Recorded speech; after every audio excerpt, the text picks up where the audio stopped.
Hey guys, what is up? James Penrose here for video 80 on my channel, and as you can tell from the title below, this video is going to be a Raw review of Monday Night Raw's edition from 14th of July 2014.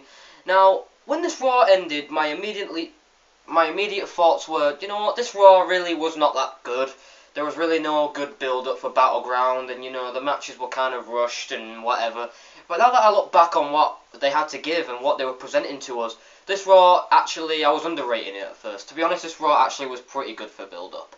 In terms of matches for BattleGround, and BattleGround will deliver. It will be a great pay-per-view. No matter how shitty the Raws could be, the BattleGround pay-per-view will deliver, guaranteed. I mean, look at the matches we have. We have a fatal four-way match for the WWE World Heavyweight Championship. We got Kane, Randy Orton, Roman Reigns, and the champ John Cena, who I hate so much. Which we all know Cena's going to win that match. Predictable. We are going down. We have Dean Ambrose versus Seth Rollins booked, which is a very unpredictable match. I'm leaning towards Seth Rollins on that one, but it should be a great match. These two will gel very well in the ring together. We go down to the Divas title match. We have Paige versus AJ. That should be a great match. Two great women who can hold their own in the ring and have tremendous matches. Yeah, they could do a good job in the ring. We go down to the WWE Tag Team title match. The Usos facing off once again against the Wyatt family, but this time it's going to be in a 2 out of 3 falls match. And quite honestly, this time, please WWE, just give it to the Wyatt family. You should have given it to the Wyatt family at Money in the Bank. But then again, I understand you want to make the Usos look like credible champions, which you have done. But then again, the Wyatt family needs to be built up in prestige into their stable. So I think if you're given the tag team titles, then that will really raise the prestige in their stable and their credibility. We go down to Y2J, Chris Jericho facing off against a man who has the whole world in his hands, Bray Wyatt, in a one-on-one match. This match I could actually see being match of the night next to the tag team match. This match I think will deliver in all ends. It's gonna, like I said before in my separate video with these two, it's so hard to pick a winner between these two. And like I said before and a million times, I'm going to sound like a broken record, I don't mind who wins. If Chris Jericho wins, I won't complain. If Bray Wyatt wins, I won't complain. I would prefer it if Bray Wyatt were to win, but then if he were to win and have a rematch, it really would mean nothing. So, yeah, I don't really mind who wins. Should be a great match to see.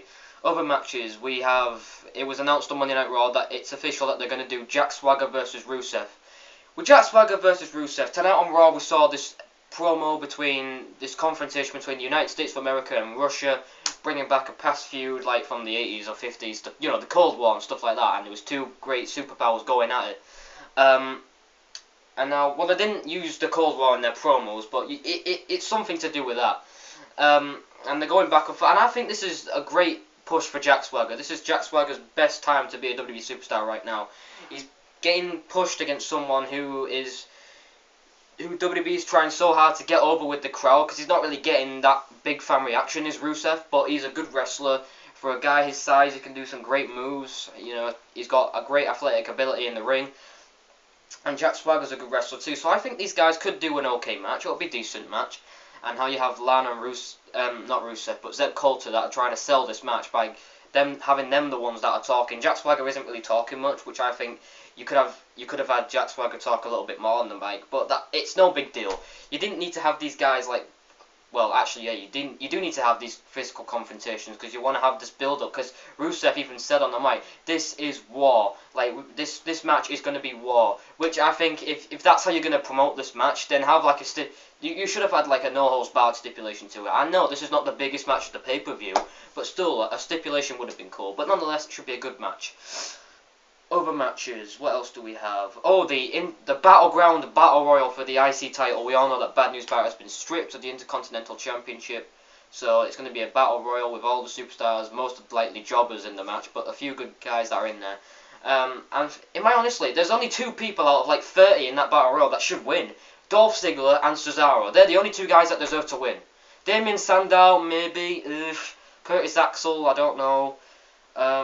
Ryback's in there, the US champ Sheamus is in there, which to be honest I think Sheamus should be defending his United States title and not go for the IC title, and I didn't like that. Sheamus shouldn't be in the match. I think that's all the matches. Oh, there's a pre-show match between Cameron and Naomi. Who gives a fuck about that? Cameron is a shit wrestler, Naomi's a good wrestler. Naomi, I can see her going good places. Cameron, can't see her going anywhere. But as for this Raw, it started off with Roman Reigns it was confronted by the WWE champ John Cena, who had their promos with John Cena saying, you know what, I'm going to get right to the point here, now that you tell me to.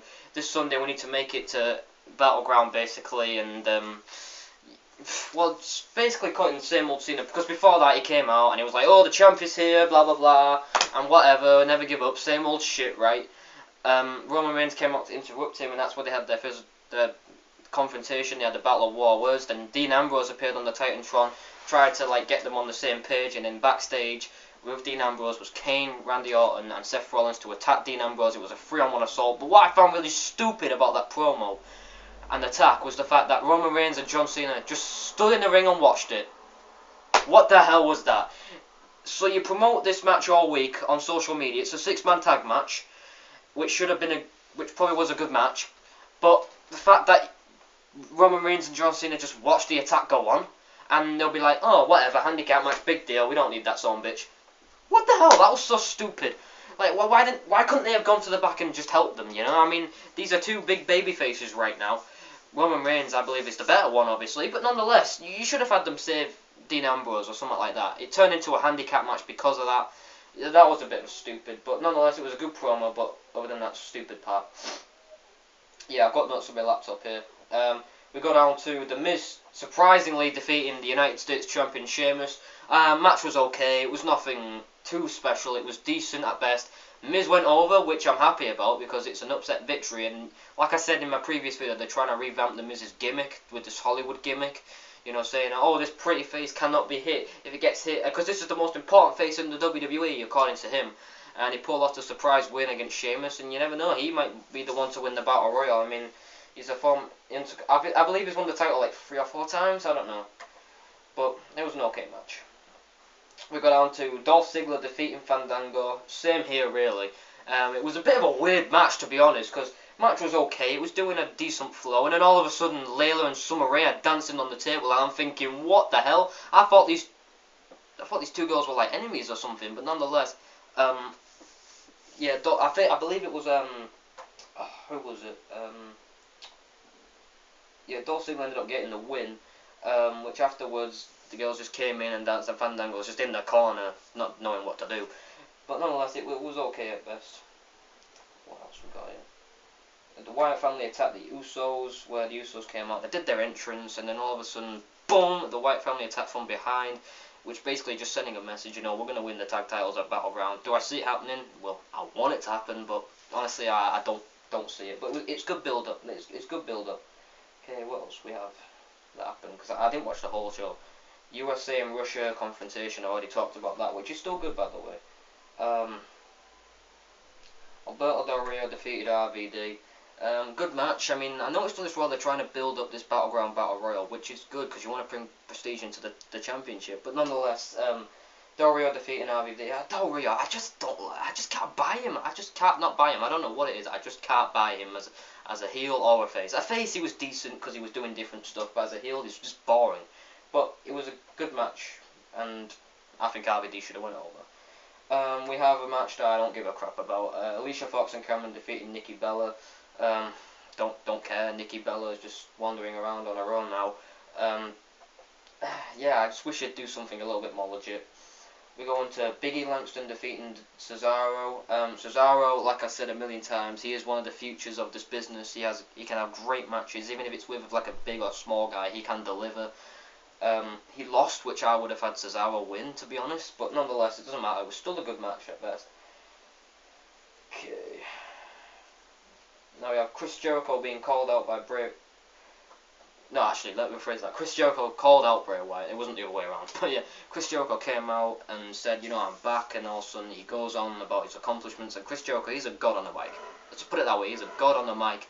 And Bray Wyatt, he's also a god on the mic. 2 gods on the mic who can sell that match. You don't need to have the physical confrontation. I mean, it's good, but you didn't really need to have it because they can sell the match just by them talking.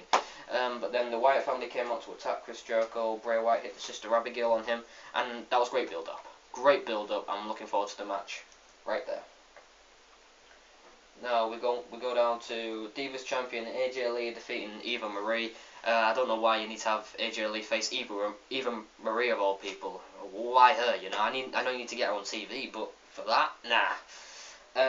AJ Lee won, obviously. At least they're using the Divas title a lot more now, whereas back in the day, like 2 or 3 years ago, they never gave a crap about the Divas division. And now that they're actually using two great Divas in AJ Lee and Paige, who are great wrestlers that are legit, it would definitely deliver at BattleGround, like I said before. We go down to Bo Dallas defeating the Great Khali by countout. I'm iffy with this. Great Khali, why is he in this match? Just get rid of him already. I don't give a crap about the Great Khali. Bo Dallas is a funny character saying, all you got to do is Bo leave. Honestly, it's so funny, I'm not even going to lie. It's a bit of a joke, but I think it's kind of funny. Bo Dallas won via countout.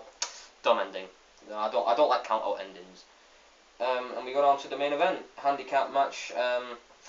WWE World Heavyweight Champion John Cena and Roman Reigns defeated Randy Orton and Kane and Seth Rollins via disqualification due to just it going into chaos basically and all that. I didn't really watch the ending, to be honest, because I turned it off from there because I was watching it on the stream and it fucked up on me, so I couldn't watch that. But from what I heard, it was good and it just went into chaos. And the big news coming out of this Raw, and it's in the title down below, is that Sting has been confirmed for the video game WWE 2K15. Now, at first, everyone was speculating because Sting set out a tweet on Twitter last week saying 7/14/14, which was the date of this Monday Night Raw, and everyone was speculating, oh, is Sting finally going to debut? Is he finally going to debut? And we saw the vignette promo that has been promoted as the downloadable character for the new video game of WWE 2K15, which I think is good. It's brilliant. I could hear a lot of fans boo when they found out it was for the video game and not for the actual product. But nonetheless, it's still good. That's definitely going to make people want to buy the game. Other stuff that was on this Raw, we had a backstage promo with the Authority and Paul Heyman. With Paul Heyman basically saying to the Authority, look, you have a plan A, which is Randy Orton or Kane win the title and bring it back to the Authority. But if that doesn't work, you have a plan B, which is Seth Rollins cashes in and brings that back to the Authority. But if that doesn't work, there's a plan C, which we all know what plan C is going to be. Brock Lesnar's going to come back and he's going to win the title at SummerSlam against Cena. And you know what? The internet really does annoy me sometimes, you know? They just spoil a lot of things. I don't know if it was WWE who was responsible for that leaked poster of Lesnar and Cena. Whoever it was responsible for, it's stupid. If that leaked poster was never there and this was going on, this would be even better TV. This would be more unpredictable TV. But no, people have to just go and post spoilers stuff and all this garbage. I mean, I'm not saying I don't want to be spoiled, but they put out too much out there, you know. And the internet, it really sucks a lot of the time, you know. I can't explain it, but in honesty, overall, this Raw was good. The BattleGround will be a great pay-per-view. It might be a predictable pay-per-view, but still, it will be an enjoyable pay-per-view no matter what. And I'm going to make another video later on tonight. I don't know what I'm going to be talking about, so stay tuned for that. But until then, like, comment, subscribe.